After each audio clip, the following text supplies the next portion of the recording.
Kia ora, I'm Chelsea Daniels, and this is The Front Page, a daily podcast presented by the New Zealand Herald. 20 years on, and the devastation left behind by Hurricane Katrina is still being felt. The Category 3 hurricane made landfall on August 29th, 2005, devastating parts of Louisiana, Mississippi and Alabama, with New Orleans suffering catastrophic flooding due to levee failures. About 80% of the city was inundated with water, and while a mandatory evacuation order was made just one day before landfall, many people, up to 150,000, did not or simply could not leave. The official death toll is believed to be nearly 1,400. Later, we'll speak to Dr Lauren Vinnell, Massey University Senior Lecturer of Emergency Management, about how New Zealand's systems have evolved over the years. But first on the front page, University of Albany Professor of Political Science Eric Stern is with us to examine some of the painful lessons learned from Katrina. So Eric, you are a crisis and emergency management specialist. Tell me, 20 years on, what can we learn from what happened with Hurricane Katrina? So Hurricane Katrina is really a pivotal event in the history of emergency management in the United States. I think there are lessons for many other countries in what happened during Katrina. And actually, right at the outset, let me say that while we often focus on what went wrong, and most of the media reporting about what happened during Hurricane Katrina focused on what went wrong, in fact, there were many things that did go right. One of the lasting images, and probably we'll get back to that later in terms of lessons, was the folks who got trapped in New Orleans in the Superdome under horrific conditions with poor sanitation, toilets weren't working, issues with food and water, issues with security, just horrendous conditions. But what a lot of people don't know is that about 80% of the population of New Orleans was evacuated by car before that. Those were folks that had access to their own vehicles or vehicles that were provided by friends or family. And in fact, it was a textbook operation, very effective, what's called implementation of what's called contraflow. So they take both sides of a major highway and have them all going in the same direction. So you double the bandwidth for exiting folks. As you can imagine, that's a kind of tricky operation. If people get on the highway in the wrong direction, I guess as tourists in New Zealand probably sometimes do, since you guys drive on the left, we drive on the right. That could be very dangerous. And in fact, that was beautifully choreographed by state police and others, and probably the most successful evacuation, car-borne evacuation of a major city in modern history. That being said, the problem was that about 20% of the population ended up being left behind because the decisions were made too late, and the vehicles that were needed to get people out were not available, and there were many, many different reasons for it. But I do want to make a general point, which is that even in a case which is branded a failure, there are likely to be successes, and even in a case where it's celebrated as a great success, there are often lessons to be learned about things not to do as well. And so what people like I do is to try to put events like this under a microscope and try to pick out the good performances from the less good performances, the systemic issues, to try to figure out how to do better in the future. And I've really dedicated most of my career to doing that. In terms of Katrina and the events surrounding it, what do they reveal about the importance of coordination between central and local governments? Well, so I just recently wrote an article about this, which I think probably was what caught your attention. One of the arguments that I make is that when it comes to emergency response in these very large and complex disasters, the chain of emergency response is only as strong as the weakest link. And in fact, by definition, you're going to have to work together across these levels of government, also across the public, private, and nonprofit sectors, and increasingly bringing in volunteers as well. One of the problems during Hurricane Katrina was that local government was overwhelmed by what was happening. The police force, the fire, their command and control was disrupted. A very human thing to do, but a lot of people ended up trying to rescue their own loved ones. A number of studies have suggested that an unusually high percentage of folks left their posts. And that's something that you have to think about. One of the more formal definitions, social science definitions of disaster, is that, and legal as well in the United States, is that it's a situation that overwhelms the resources, the coping capacity of a jurisdiction. And so if the local resources are not enough, you're going to need provincial and or central government, depending on how your system is organized. And if the provincial is not enough, you need national. Sometimes you need international assistance as well. In terms of the mis and disinformation, of course, Katrina was 20 years ago, but do you think it's gotten just so much worse with the invention of social media? I mean, how do emergency management and managers get around that? That's one of the biggest challenges that we face today. And there are a number of reasons for it. So first of all, as you said, the socio-technical context, the way we get our information today, the smart devices, social media, means that information just flows much, much faster. We now have artificial intelligence as well, which means that people can fake images. During the Hurricane Helene in North Carolina recently, there was an image of a crying child that became the iconic image of the event, but it turned out to be a manufactured image. And if you look very closely at it, you could see tells that had to do with the shadows on the boat that she was in. So the problem is that there are various bad actors or sometimes people who are playing dirty political tricks that have an interest in spreading bad information.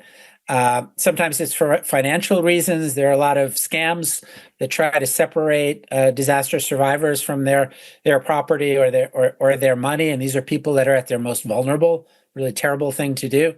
Other times it's political motives, to discredit the government's response to something. We have in the United States a very polarized media environment at the moment, and we've seen in a number of events. Also during Hurricane Helene in North Carolina, there were rumors spread that if you applied for aid from FEMA, the Federal Emergency Management Agency, that they could confiscate your property. People didn't dare to ask for help that was available and was badly needed because because of these rumors and myths.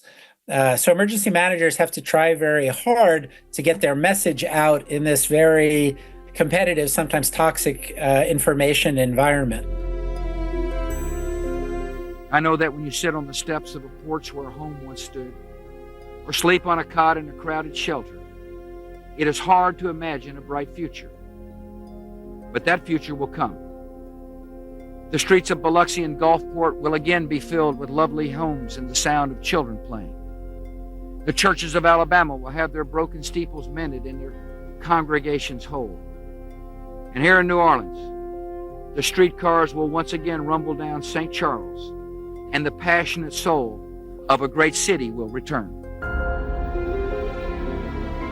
In terms of Katrina, I know that leave no one behind became a bit of a mantra there. How should emergency managers make sure that the most vulnerable, like the elderly, disabled, or people without a car, are included in all of the plans? Well, so one of the important innovations in American emergency management after Katrina was something called the whole community emergency management concept. And actually, this is something that has international counterparts. The United Nations has promulgated a whole society approach to disaster resilience, which is actually quite similar. And the whole, I should say, the whole community strategy was developed in part in dialogue with peer countries, including New Zealand, that was doing some similar things. UK resilience had some of the same elements. But basically, the idea was that in the past, the people who made the emergency management plans often were elites that were not always making an effort to capture the needs of the whole community. And the community was often not included. It was a very top-down process. And often the most vulnerable socioeconomic groups, ethnic minorities, disabled folks, their needs were not represented at the table when the emergency plans were made. They might not have been included in emergency management exercises. The facilities that are used to shelter people may not have been adapted to their needs, and often were not, in fact. Post-Katrina, the whole community doctrine says, no, you can't make those plans, just having the officials and the professionals. You have to invite the community in. You have to bring in the stakeholders. You have to have conversations. You have to plan and prepare and develop capabilities such that the most vulnerable are not left behind. In fact, they need special attention. And we know that the most vulnerable are often the ones that are hit hardest in disasters, both in terms of the health consequences and in terms of the financial impact. What do you see as the most enduring image or legacy of Hurricane Katrina for emergency managers, or I guess anyone today? So in terms of the images, again, I think it was the folks who were left behind at the Superdome, or it was the contrast of President George W. Bush congratulating his emergency manager on the great job that he was doing, a guy named Michael Brown. So he said, heck of a job, Brownie. And then 2 weeks later, Brown, who was not a professional emergency manager, was fired.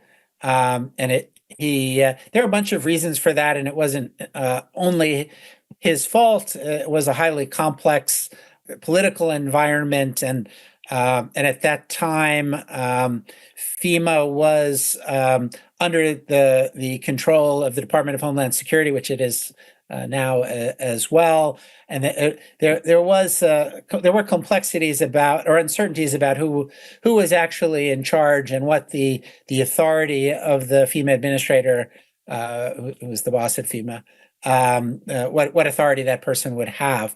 There are many aspects of the case that are really memorable. We learned some things about the power of the private sector. Turned out that the way that the private sector, big box stores and stores like Walmart, they were more effective at moving vital supplies quickly, sometimes than the public sector, and some of the things that they did were in an improvised way turned out to be very important. That was built into that whole community idea that we need to also draw, so not only take care of everybody and leave no one behind, but also draw on the resources of the whole society, including volunteers.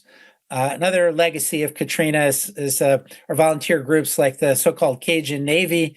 These are folks with boats that go to major disasters, not just in Louisiana, but in other parts of the country too, and help to rescue people when the public sector official rescue services are completely overwhelmed. And actually, that was the case during the Christchurch earthquakes as well.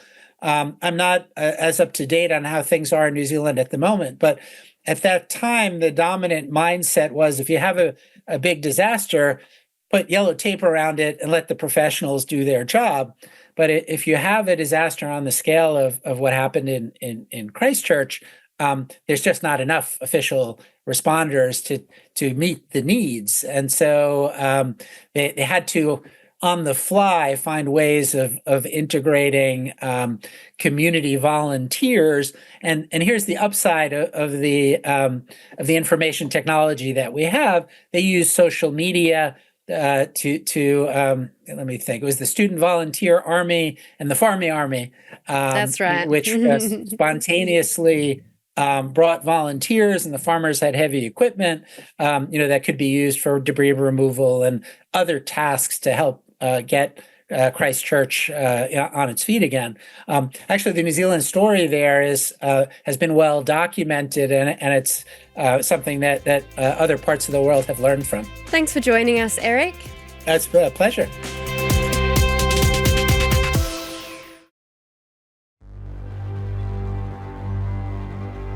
From earthquakes and eruptions to flooding and cyclones, New Zealand has dealt with its fair share of natural disasters. Senior Lecturer of Emergency Management at Massey University, Dr Lauren Vinnell, joins us to discuss what we could learn from the failings of Katrina 20 years on. Lauren, we've just been speaking about how the US emergency management works between federal, state and local agencies. How does New Zealand's work, and is there good communication there? Yeah, so we're a little bit lucky in some regards, being a bit smaller in New Zealand. Obviously, we don't have the federal system to worry about, that chain of communication between, local people on the ground and our national central government. It's stronger, it's more direct because there are fewer links in that chain. It tends to work quite well. Obviously, a few years ago, we shifted from having a Ministry of Civil Defence Emergency Management to having the National Emergency Management Agency, which was a bit of a shake-up. I think, generally that's been a good change. I think it's helping things work better. But, that's not to say that we still can't improve these things. So we're eagerly anticipating more details of the Emergency Management Bill, which one of the main points there is to help clarify some of the roles and responsibilities at different levels to help sort of streamline some of that communication. Is the communication something that we have gotten better at over time here in New Zealand?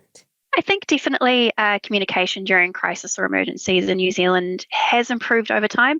It varies a little bit depending on the nature of the natural hazard event. For example, as we saw during Cyclone Gabrielle, a lot of damage to the communication infrastructure made that a challenge. It wasn't necessarily, issues with the system, but it's really hard to communicate when you don't have cell phone coverage or internet connection. So definitely we're wanting to try to find ways that we can allow communication to occur between people on the ground who know what's happening, people outside the region providing support in instances where we may not have the full range of technological options available for communication. When looking at Katrina, it's hard not to think about what happened at the Superdome, right? So 16,000 evacuees ended up there. They faced failed generators, poor security, dwindling supplies, overflowing toilets. I mean, how important is it in an emergency management crisis planning, so pre-planning for these kind of events, just to make sure that you have the places and supplies ready to go? Yeah, it's absolutely vital for a couple of reasons. So obviously, once people are there, we want them to be safe. We don't want to have hygiene issues leading to people getting sick. We need to make sure people are comfortable and being looked after. But we also know that if people if they don't know where those shelters are, or if they don't think it's going to be a good environment, they're less likely to evacuate. So actually, one additional benefit of communicating to people where the shelters are, what they can expect, that we're ready to look after them, is that those people are going to be more likely to evacuate and take themselves out of danger. With something like a storm or a flood event, if we're able to get more warning, what we'd like to see is also people considering maybe whether they can go and stay with friends or relatives. Any pressure we can take off those temporary evacuation shelters. We obviously don't want 16,000 people descending on a single place, even if it's well prepared dealing with that larger group. It's always going to be a challenge. Yeah, one thing Eric said to me that was quite interesting and something that they learned from Katrina is that the impact of private companies and private businesses. He mentioned Walmart being really good at, not surprisingly, getting produce across large, from parts of the country. Do you reckon that's something that New Zealanders do well? Because I know that looking back at some of our natural disasters, there is that community spirit really in New Zealand already, right? Yeah, absolutely. And I mean, it's easy to look at Katrina and focus on all the bad that happened, but there were some really good things that were seen during that event. Corporations, businesses standing up to help people, people helping their neighbours, helping their friends, helping strangers. Contrary to popular belief, disaster zones, they're not usually full of, crime and looting. It is usually people helping each other.